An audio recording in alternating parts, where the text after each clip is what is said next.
Hi. Everyone can hear me okay? Cool. Cool. So I'm Fuzzynop or Josh Schwartz, depending on if we share a bed together or not. I don't know. So this talk is red teaming, back and forth 5-ever. You can like this if you cry every time, and if you get that reference, you should laugh. Yeah, like 2 people. That's what I thought. So this is actually my 4th year at DerbyCon, my 1st year speaking here, so I'm really excited to be doing that. Okay, I'd like to start with a survey.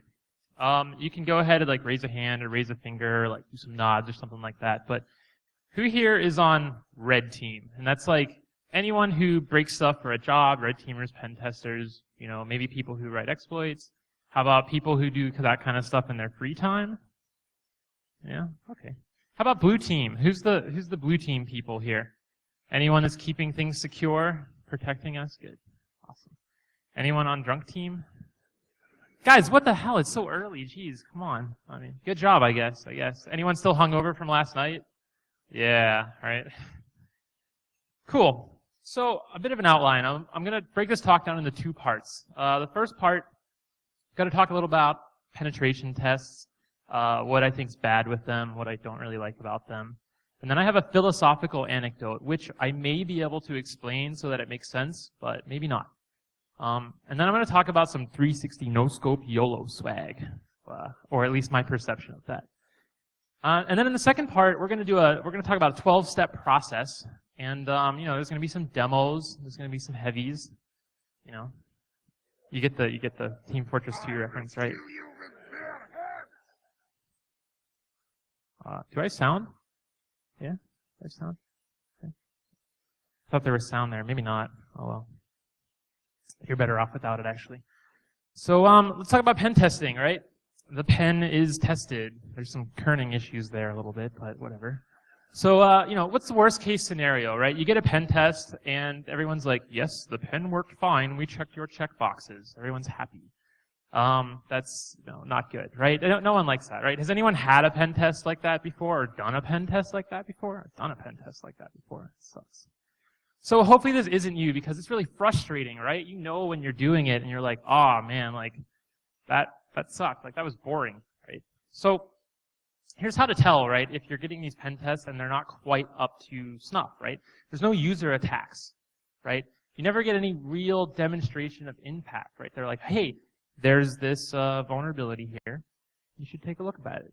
Great, like did you hack me with it? Did you compromise me with it? If the answer is no, then like, well, how am I going to take that pen test report and use it to enact some change within my organization? Well, I can't, because you didn't do anything.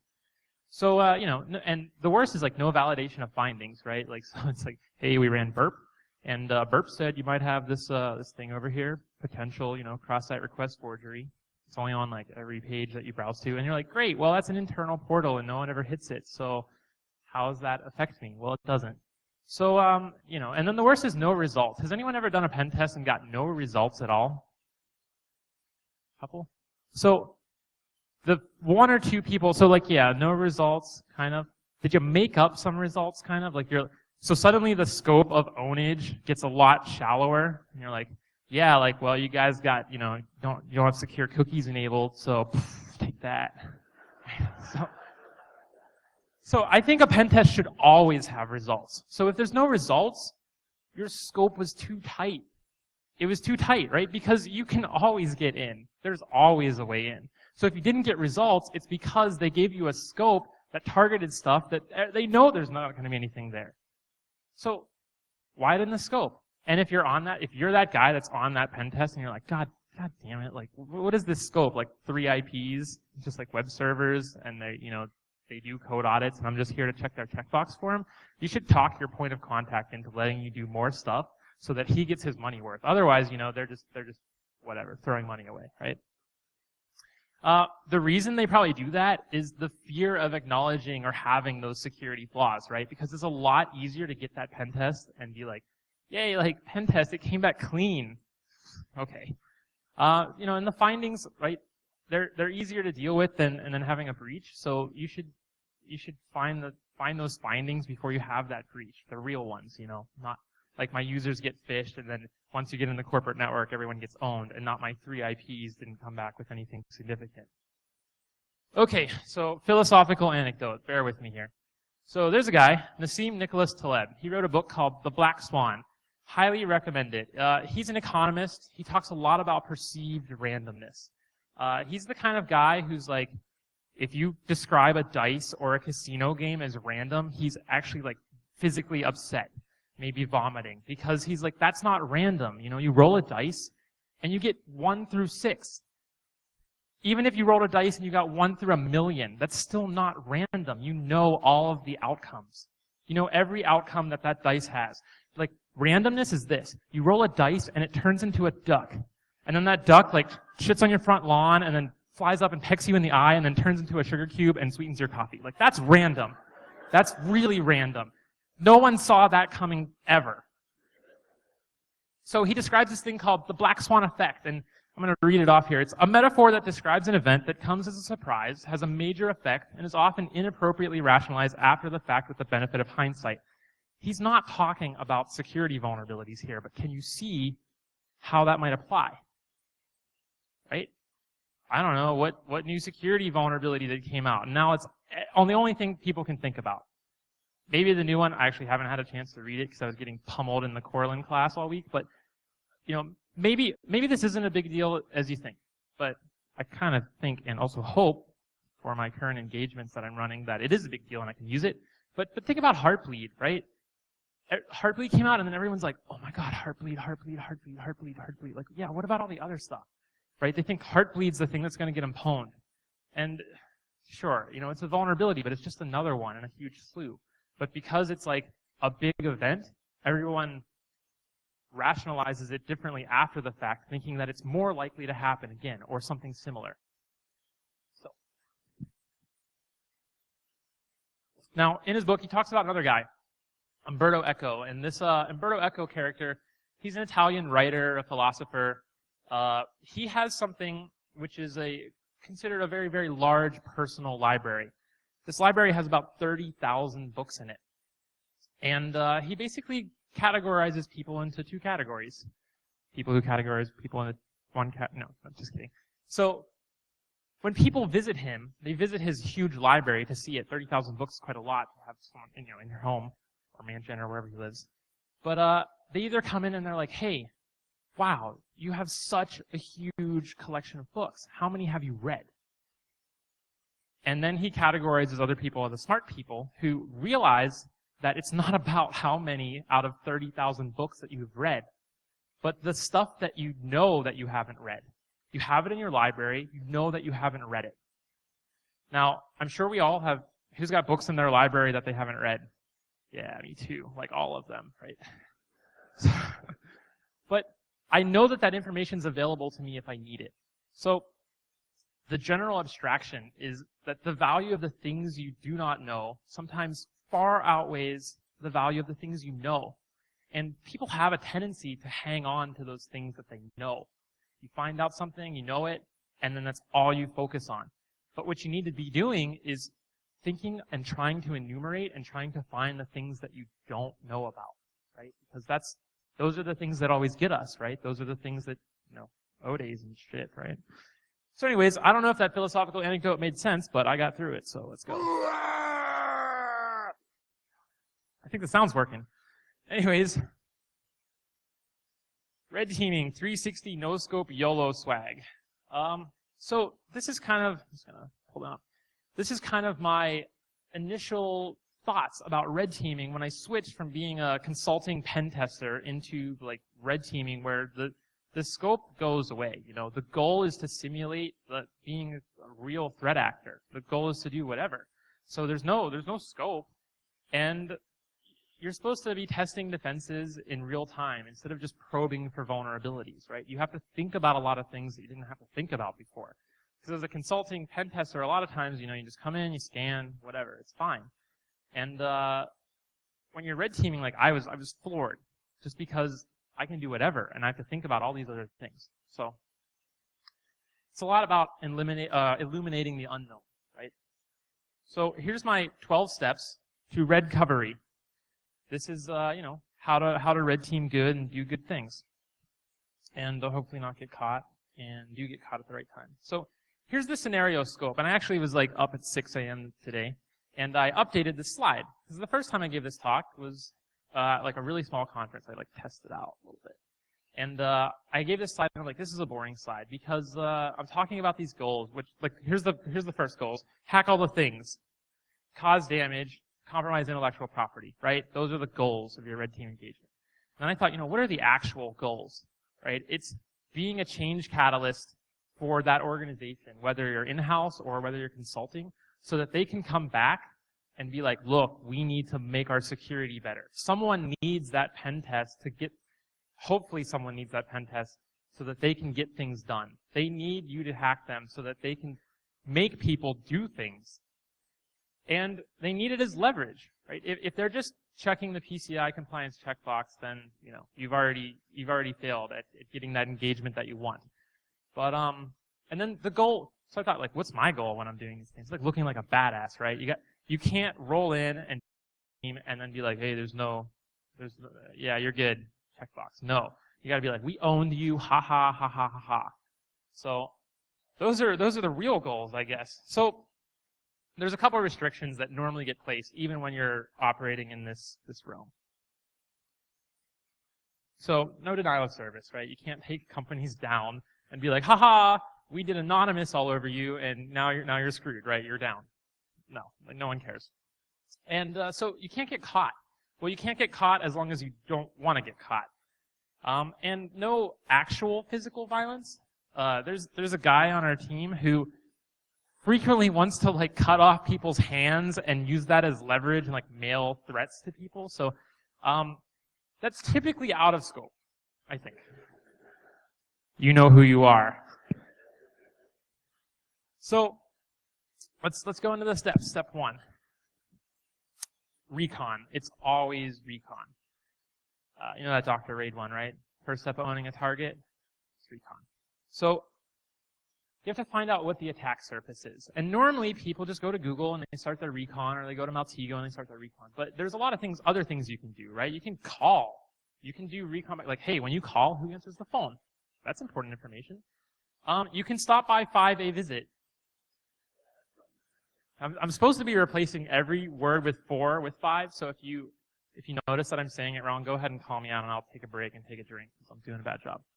But you can stop by and just walk in. A lot of places will let you and check things out. You get a lot more information than you do from this external view. And of course, OSINT, right? So the way I typically approach it is start making like a docket on every single person that you can find at the company.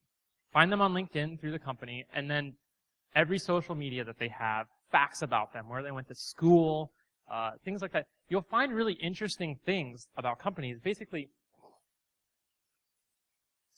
they'll be these like little groups of people that you're like, I'm sure these guys are friends because they all played football together at a college. And all of these guys used to be from this other town, so maybe they all know each other. So you can kind of get an idea of who works there and what the environment is like, especially for small companies. So let me preface and take a step back for a second.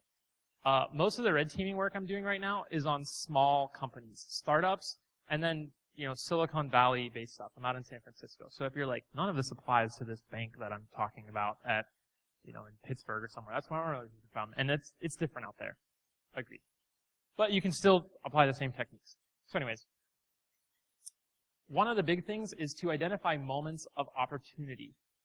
So this is like if the company's having an event and they post about it publicly, that's your in. That event, everyone knows about it, everyone expects it, and if you can leverage that event, you can either show up physically or use it as an efficient campaign, but using like events that are happening becomes very, very powerful. And a lot of times it kind of sucks if your engagement scope is in a period where the company's not really doing anything, because now you have to get more creative. Other things like acquisitions, press announcements, things like that, ways to find out about those events. So you've scoped out your target, you know what kind of environment they have, hopefully, and you need some malware. So I'm going to tell you about the last malware that I had to make when I had to roll my own, because I had some requirements, right? I couldn't I couldn't have my malware on the system communicating in clear text, and all my targets were OS X or Linux based. And so basically, I had to come up with something encrypted, and there's no like HTTPS reverse interpreter shell for OS X. And I, for some reason, didn't really feel like writing one because I'm like, well, it's just going to go in an interpreter, and then my like elite red team hacks are now a part of everything that's in every AV signature ever. So I didn't really want that. So I made something simple because I think simple is good, especially if you're lazy like me. And I wanted a couple key categories, right? I wanted it encrypted. I wanted flexible command and control. I wanted it to be portable across at least Linux and OS X. I initially intended it to be portable across Windows too, but the compatibility for that died out pretty quickly. And I wanted the ability to troll, and we'll talk about that later. So here's what I came up with, something that looks a bit like this. I call it my snail malware. I'm not really sure why. But so this snailed system here, can you guys see the pointer? Yeah. So this snailed system here, what it does first is it calls out to Twitter. And it finds a Twitter account, and it decodes a tweet that's a bunch of random words. It then resolves an IP address and port based on that, and just sends a reverse SSH tunnel back out to a server in Amazon. I then access it through a VPN, SSH into the server, and then can SSH directly into the user's box. And it has to do a couple things under the hood to make this work, like set up private and public key pairs and change permissions and stuff like that, but it's pretty simple. Also, when I was looking for a hacker clip art, I found this. This is what hackers look like, just so you know. So if you're not dressed like this, and I don't really see many that are, you're doing it wrong. I need to get a hat, I need to get a trench coat. So much to do. Anyways, so this was my demo slide in case like the internet wasn't working. This is, yes, sir. God damn.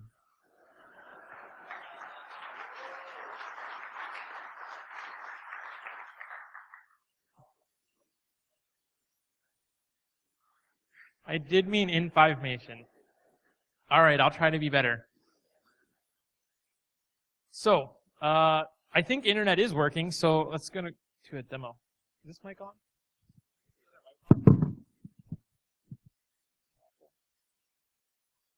Hear me? Cool. Okay, let's see. So I have this Twitter account. I registered it on the flight out here.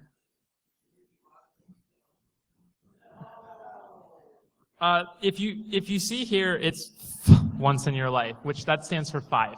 I actually had to change it because for some reason one of my encoding routines that happens later on was choking on the 5, and by that I mean the FOR. Or FOUR. It's okay. So anyways, basically, I put this tweet out here already. And here's how this tweet's generated. Oh, right on. One sec. Hey, I can't see these screens. Jeez.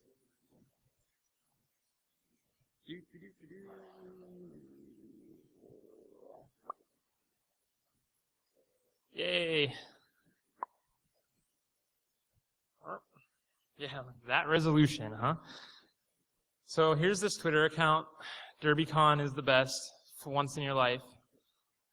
And here's how this tweet was generated. So I have a script.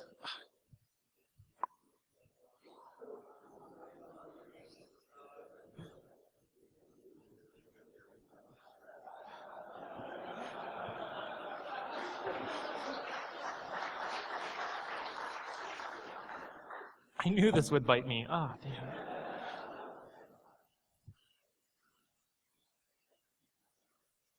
Actually, I forget what this script does.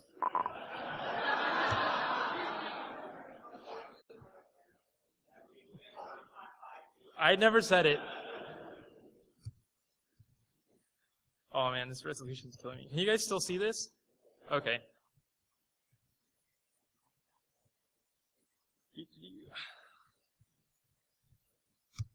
Okay, so I have this encoder script, and there's a couple hard-coded values. But basically, this encoder script takes... That's my backup script in case I fail to create one here. it takes an IP, a port, and a lexicon file. And what this lexicon file is any text that I choose that I then take out all the duplicates, take out all non-alphanumeric characters, and then compress it down, and I use it as an index to resolve the IP addresses. So each word is a reference into an octet, and then the last 4 words are like the last 5 words. I'm not even trying up here, damn. The last 5 words are the port, each digit of the port times 9. So don't even talk about the 5s in my IP address.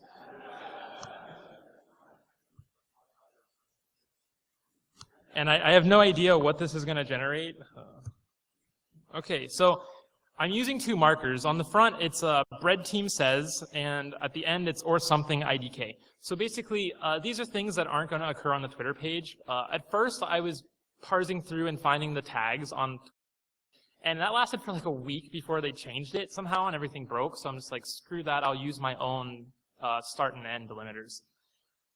So this is what I would tweet. Bread team says, provide people Pelican Pie, what continue your configuration into, or something, I don't know. That's pretty similar. The only thing's different is the port number, so I'm not going to waste time by tweeting it. But you get what happens. The Twitter account tweets it. Now I have another script here called Snail Maker. And this is here, I'll show you it. This is a script that writes a script, which is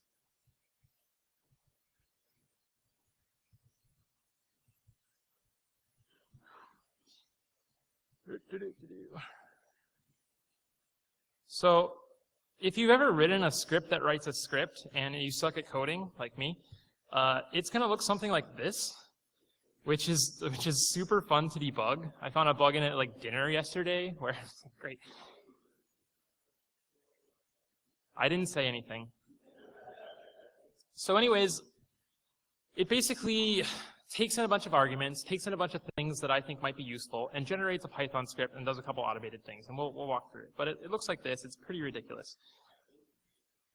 5 loops.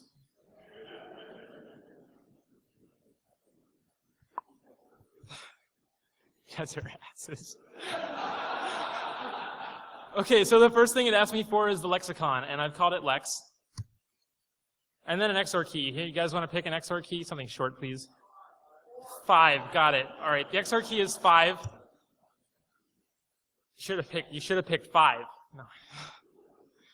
And then the username. This is the username that I'm going to be establishing the SSH tunnel back up to AWS with. And the user doesn't actually have a shell, so if you try and log in with a private key that's going to be everywhere, you shouldn't get a shell, hopefully. I may not have. Just don't do it, please. So that username is Snail. And the Twitter handle is the once in your life.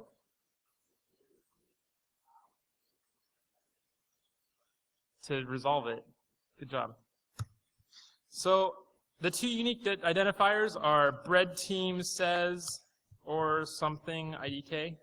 Correct me if I'm messing up, because you guys are smart.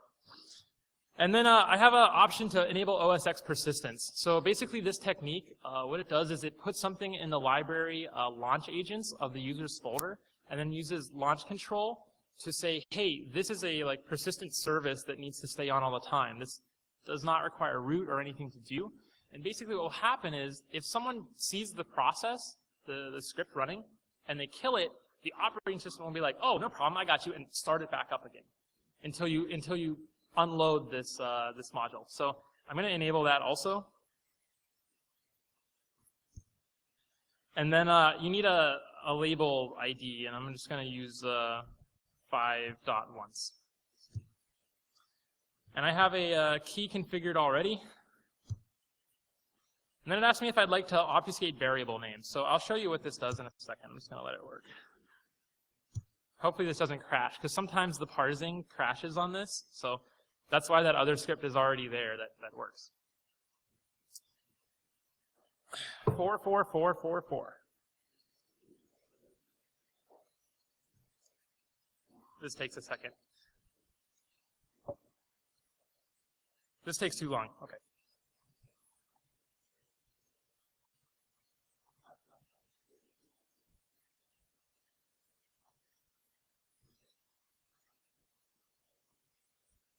Oh, it looks like it's done. Okay, so here's the first version of the script that gets generated. Looks like this. Now, if you see all this crazy stuff, what I'm doing is I'm using that XOR key to, I base 64 the lexicon, and then I index into it to get letters that I need. And this base 64 string is encoded with the XOR key. Now, it's not super great security on my script, but it does prevent people who have no idea from what they're doing to even running it or trying dynamic analysis on it. Because you can't just run it, you need to provide the XOR key, otherwise it just crashes.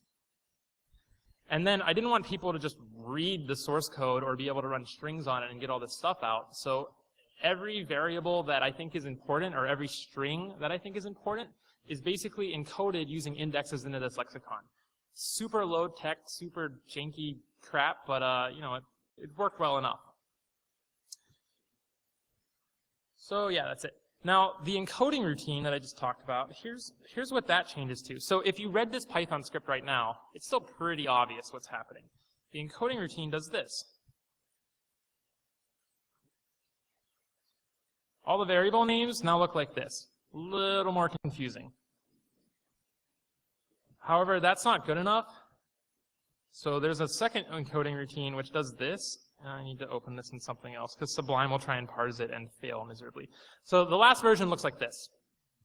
It's basically a giant lambda base 64 encoded strings that get unpacked on what do I need to drink for? Oh, what do I need to drink? 5? Base 65. I don't even know, and I'm killing myself up here. So anyways,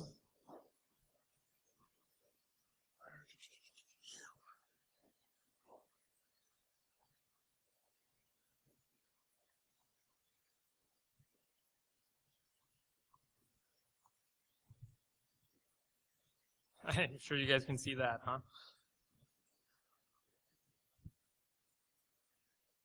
What was my XOR key? 5, right? Cool. Hopefully this works. The user will never see this because I'm not going to make them run Python on their system. I'll talk about that later. You see this one generated, and it gives me some nice output so I can remember what all those things that I configured. And I should have a shell here. Cool. Looks like it's working so far. Tempting the demo gods really hard using the internet. Okay. Oops. Yeah, that's right. Okay. 1 second.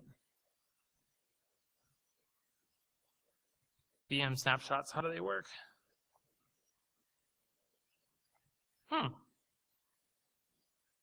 Oh well, it normally works. I don't know why. Oh well. We got to move on. But that does work because I use it every day. That's embarrassing. Oh well. All right. So, assuming the script worked and you didn't fail for some random reason, you can be like, I got in. So, how do you get someone to run this? Switch back to this. Can I switch back to this one? Or not?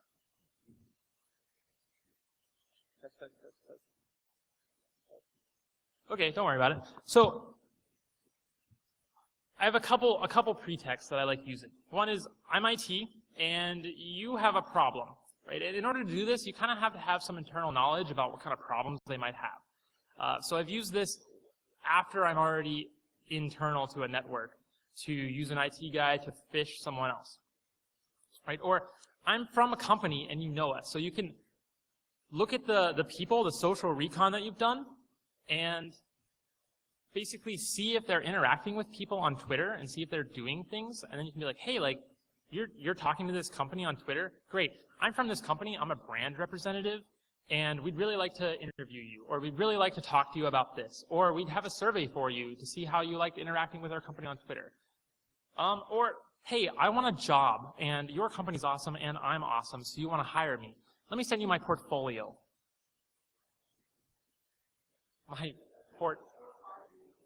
Come on, you're stretching it.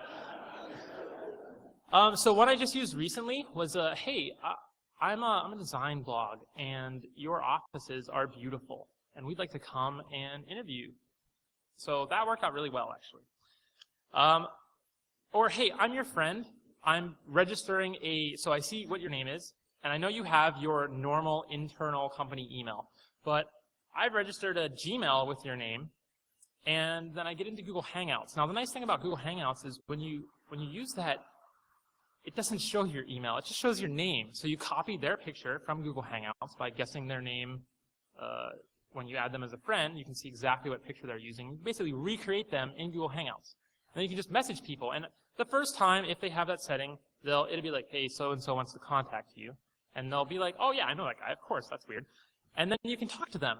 So this works really effectively if you can gauge who you're talking to and who they sit next to or work with or things like that. So I had someone really on the hook. They're totally talking to me. Everything's cool. I was able to share out things with Google Drive and be like, hey, and people ran it, and they sent me the email about why it didn't work. I'm like, great. But so what ended up happening is, like, hey, what's up? Like, I need you to run this. And they're like, cool. Oh, sorry, I didn't see your message. I get the reply a few hours later. It's like 8 o'clock at night. And I'm like, oh, they're probably home. There's no chance that they're in the office. So I can message them very safely, and they won't think that it's this person I'm pretending to be. So I message them like, hey, you're still online? Hoping for them to be like, yeah. And I'm like, can you check this out for me and send them a jar file or something like that? Like, no, hey, who is this? Like, oh, it's me, of course, LOL. And then I'm like, oh, something bad is happening. I'll talk to you tomorrow. And they're like, no, seriously, who is this? I'm standing next to X guy right now. Like, it's 8 o'clock, what are you doing? Oh, startups. So, in another scenario, I'm internal, I'm an IT guy. And we call the person, and we're like, hey, I need you to verify something with your account. Please run this jar file. And I try to send it through Gmail, and that doesn't work because there's a policy rule and it blocks jar files. The way you get around that is sharing them directly out through Google Drive, by the way. So I'm like, oh, here's a Dropbox link, and it works. And then, like, around the time they're clicking it, they're like, is this a security test? I'm thinking, like, nah, no, it's not a security test. They're like, okay, they're always testing us. And I'm like, yeah. So I mean, you're gonna get in because people want to trust you. They want to. They're not suspicious like us all the time. They want to trust you. They want things to work smoothly. So you'll get in. Better speed this up. So after you're in, what do? Normal guy, normal bug. By the way, YouTube video to GIF is amazing. I couldn't find a GIF of this, and I made one last night, and I was very happy that I had this idea that might be a thing, and I Googled it, and it's just like, yeah, that's totally a website. I'm like, thank you. So once you're in, what you want to do is you want to mimic normalcy. You don't want to be really weird. You don't want to drop in and start Nmap scanning, right? So that GIF is getting some people, isn't it? Okay, so here's a few ways you can find out what people normally do once you're on their box, right? Bash history, if it's a Linux box or an OS X box. You can also see if they have any SSH connections open. That would be inbound or outbound. Because you also want to know if there's people in the environment that are SSHing into people's box, because guess what? You want to know that guy. You want to be that guy, technically. You can also look at known hosts, right? If there's nothing happening right now, have people accepted RSA keys from other places? That works sometimes. A recent one that Connection pointed out to me was PB paste. On OS X, people have stuff in their clipboard, PB paste. You get with the contents of their clipboard. You know what goes in clipboards a lot? Passwords. Great. Also W, also last, seeing who's connected into the system. Another way to see if admins are connecting in or if there's a service account that has access to all the boxes across the organization. And then, go to the grocery store. So there's a sequel to this original video. This one's normal guy, normal walk. There's a going to the grocery store sequel. I recommend both. So you want to move laterally. Curb tickets are a good way. There's a lot to say about them, and I'm going to say nothing about them. More importantly, there's something we discovered recently, SSH Control Master. Basically, it's something that allows multiplexing through SSH. And everyone's like, yeah, this is great. You should enable this. You want to know why? Because if you're connected into a server, and then you need to connect into the same server again, like the SDP files or something like that, or any SSH connection, you won't get prompted for a password or two-factor auth or anything. So what happens is, I look at dash history, I look at current connections, I type literally the same command, and instead of the two-factor auth that's supposed to be there, I get dropped in with no password or anything. Thanks, multiplexing. So, anecdotes, yeah. Ugh. So, step 5. Some more spy stuff. After you kind of already got this general lay of the land, you know the people, you know kind of who's who and what's going on in the network, you need to do internal recon. So once you get that first shell inside, your initial recon and OSINT phase can start again because suddenly there's these whole new information sources that are internal. So who here thinks it's like first step network scanning once you drop into an environment? Network scan. No one's raising their hands. Everyone knows it's a trick, right? Or everyone knows that, you know, that's going to get you caught really fast, right? You don't want to get caught. So instead, focus what the user has access to, get stuff, and then check it out. So one of them is internal wikis, right? You get access to an internal wiki. Oh my, like everything. It's like being an employee there, which really helps when you're trying to pretend to be employees there. So the main goal is finding the who associated with the what and targeting that person instead of trying to target network services inside the network, right? You don't want to find servers and start beating on them and throwing exploits at them, because if there's any IDS in place, which, do you know if there is one? I don't know. If there's any IDS in place, like, you're going to get picked up really fast. But if you're doing normal stuff that users normally do and you learn about their environment first, and then you learn about who has access to the stuff that you want, and then you target them specifically the same way you got in the first place, you're going to go undetected. So how do we take stuff, right? So we're moving on. We're now on step 5, and we're just gonna take things. So if you're on Linux, keyloggers, 5 great success. So this is a keylogger I wrote like in the middle of a pen test, and it is the jankiest, silliest keylogger ever. There's a command called showKey on Linux that just echoes back out whatever like character codes for keys that are being pressed, and then there's a file that like has the reference for what those evaluate to. So basically, it only runs for 10 seconds if there's no user input. I want it to run all the time, so I wrote a small Python script that keeps it running, takes out all the like header information of the output of the command, and then just keeps doing that. And then I have another Python script I drop down and decode it, and I get keylogger output. And I think this requires root, but it's pretty easy to get on Linux. So. Now, here's the new thing that I found that I'm really, really psyched about. So on OS X, which if you want a keylog on OS X, anyone in here written an OS X keylogger? Yeah, me neither. Anyone want to know why it's really tough? Because there's this assistive devices settings, which is pretty much impossible to enable unless you're in kernel land already, meaning you already have root, and the ability to do that there. And you need the user interaction through the UI to enable these assistive devices. And I haven't found a way to make it happen any way else. So remember that whole, like, what's the easiest way to get someone's password?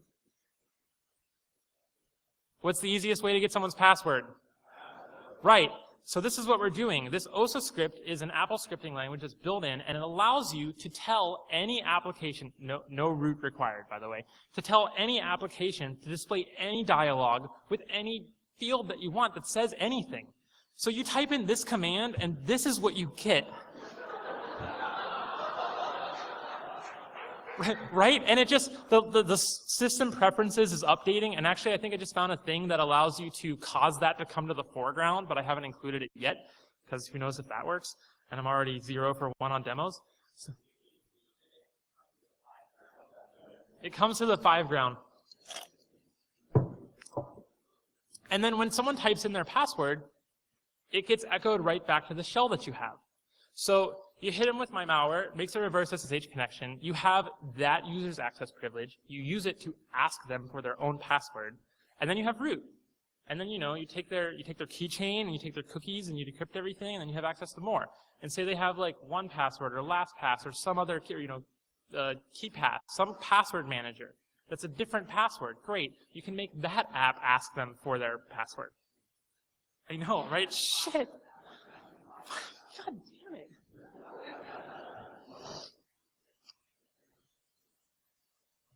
Okay, so I have a demo for this too, and you see how it works already. But I wrote a small script to make it easier on myself. I think also on the flight here. This is the 5 once in your life script. So basically, I can define an application if I know what the application name is. Like, so system preferences is system preferences in quotes. It seems to be the name of the app container folder that sits in the applications folder, and you're able to call it by that name. So I just automated it. So since I'm using a Mac and I'm targeting Macs a lot, I can use things on my own system to generate something really quickly. So I'm just going to pick a local application. I don't know. What do you guys want to pick? Firefox? KeyPass? Okay. Did you guys want to specify anything particular? Give me your password 5 great success. Cool. So I added something in the script that already makes it in the clipboard using pbcopy. And I can just paste it in. Look, KeyPass launched. KeyPass is bumping up and down in my system tray. I don't care. Oh, give me your password 5 great success. Sure.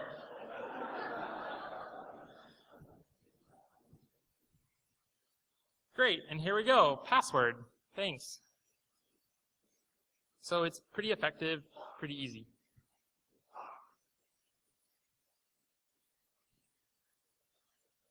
Okay, so step 5, YOLO swag. So in the course of an engagement, there's going to be a chance where these easy movements stop working. So you have to actually pull out all the stops. So in one instance, we have a hardened target. We need to step up our game, right? So we're on Linux boxes, and we're screenshotting people's systems. So here's something that took me a while to figure out, which is simple, so I shouldn't have. But if you're in an SSH connection and you want to screenshot the user's screen, you need to add display equals :0 at the front of it. And then you can import, which is a screenshot utility, grab a screenshot of the user's system. Now, I was really smart at first. I was like, you know what? My Mac makes a noise when I make a screenshot. Maybe Linux does the same. So I look it up. I'm like, yes, totally, there's a WAV file. So I go and I rename it on that system. I'm like, yes, great. But then I moved to about 10 other systems, and I'm doing the same thing, and I don't remember to do it on a single other system. So everyone's hearing these screenshots. They're listening to music, and it's like all day, right? So, and then on the same user, we're proxying all their traffic through an AWS server so that we can grab stuff and hopefully get their 2-factor authentication code and go into this secure environment. And we're rebooting Chrome, and we're killing processes so the applications, the settings will apply. And it's, the user, we start on this first guy, and it's just he seems okay with it. He's just yeah, Chrome rebooted, whatever, it's fine. Things are slower than normal, but I can still get work done. Great. So, let me get really daring. And we see this guy, he's RDP'd into another computer. And we're like, you know what? He probably got sick of all his processes crashing, and he RDP'd into his other computer so that he could use the software on there because Windows is better than Linux. That's what he thought. That's what he thought. I didn't say that. Just 5git I ever said that. So what we can do is we can freeze his RDP process, and then since we already have his creds, RDP to his system. So on his desktop, nothing's happening. It's just frozen until he goes to try and use it. And then we have RDP access, and we have all the shells that we need, right? We have whatever he was doing. So doing this stuff is pretty dangerous, right? Eventually, you're going to forget to do everything, and you're going to get caught. So what happens when you get caught? Now, you're supposed to get caught. You should get caught eventually, and I'll talk about that more. But what happens when you get caught? So they get suspicious, right? They can see people SSHing in their systems, et cetera, et cetera. So what happens is users will send emails into security. They're like, hey, yo, screenshots on my computer, I'm mad about this. However, if you have their password and you have access to all their stuff, you can help them. You can be like, actually, everything's fine. And then just delete that you sent that email. So you're following up with security. You're letting them know like everything's cool. And you can also like organize their inbox a little bit and filter out any further messages from security. But eventually you're not going to be able to do this for everyone. So you are going to get caught. And so coming back to talking about blue team and red team, it's important to get caught on engagements, because if you don't get caught, then you never know what it would be like if your blue team found someone, and they don't get to play too, and then it's boring for everybody, right? Engagement ends and you never get caught.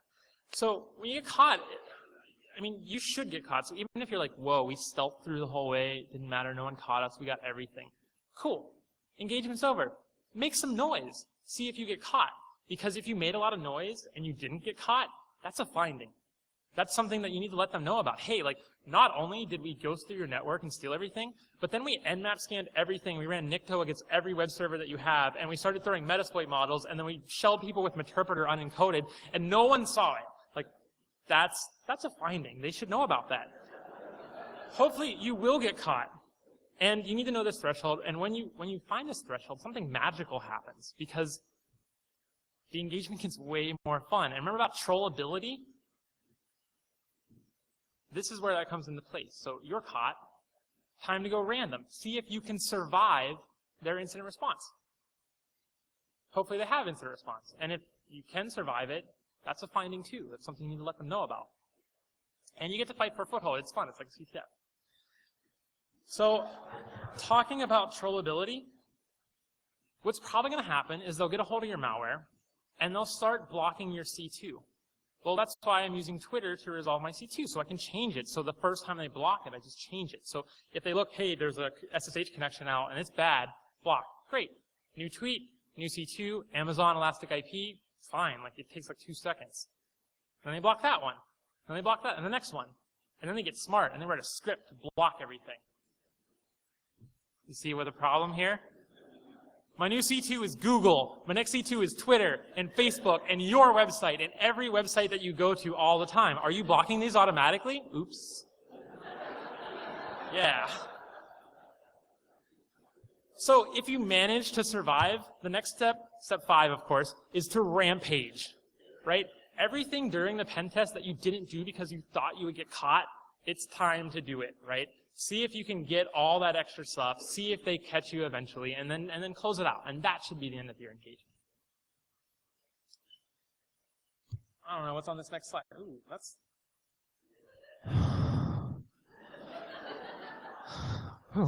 So, step 5, is to drink and drank, right? If you're doing this internally, this is especially important, right? The blue team, the ones we've been talking about all the time, those guys are mad, right? Because you've been trolling them, you've been making their lives miserable, they've been working later. You gotta take them out for drinks, be nice to them, because at the end, we're all fighting to make things more secure. It's not about red versus blue, it's about red and blue making things good, right?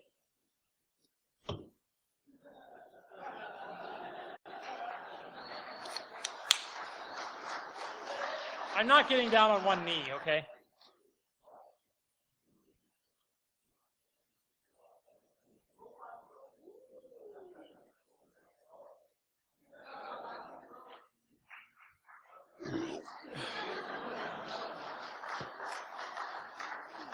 And that is the second worst thing that has ever happened to me. So, final step 5, any questions? Kaboom! Kaboom!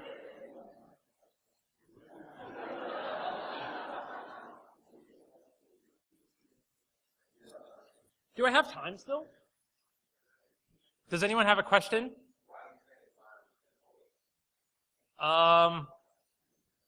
Google I love you 5 ever. And then just watch the video, because if I try and explain it, you're going to be certain that I need to wear a helmet all the time.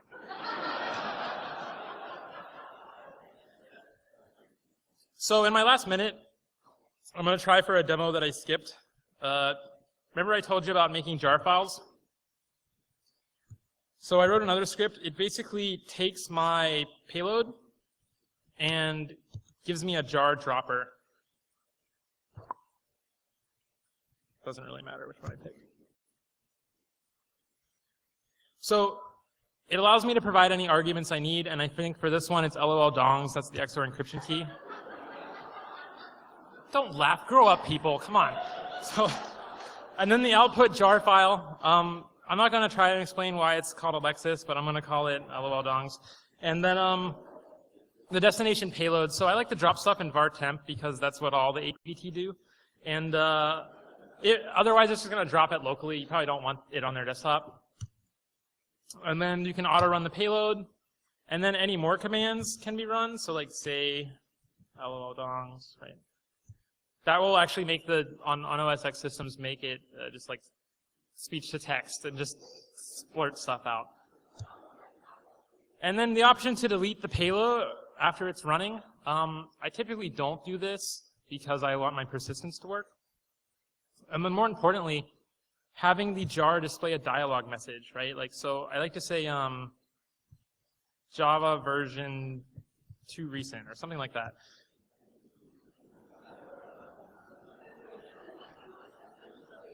That's the thing, right?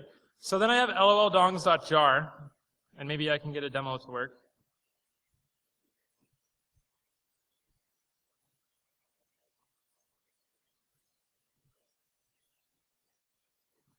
And then you run this, and the shell comes out, and then I don't have Java. Never mind.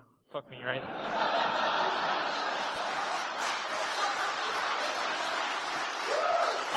I think I reverted to a snapshot way too old, so okay. Anyways, talk's over. Thank you for coming. If you have any questions, real quick? No, the dropper will drop the Python script into var temp and then kick it off. The code looks like this. Really simple. This one needs to be obfuscated more, but it basically makes a new file. Fuck, that's turning off ice. Makes a new file, writes out to it, and then kicks it off, and then displays a dialog message, and then the user goes, "Oh, there was an error. Your thing didn't work." This works if they have Java. If they don't have Java, though, which I actually encountered, what you can do, especially for targeting OS X, is make an app. There's an app called Platypus that will allow you to select the icon and select what it's going to run and select any arguments to it, which meets all my needs. So I make an app, and then the app can display whatever, but basically, if they download it from the internet, they'll have to right-click and click open if they have the default settings, right? But if you put it on a flash drive and say you're already interviewing someone for something, you're like, "Hey, sorry, I need you to sign this consent form. I have it on a USB drive here." Boom. They sign the consent form, which is a different form, but you click this one first, and boom, app runs, you're good to go. So if they don't have Java, that's the solution. Other questions? Cool.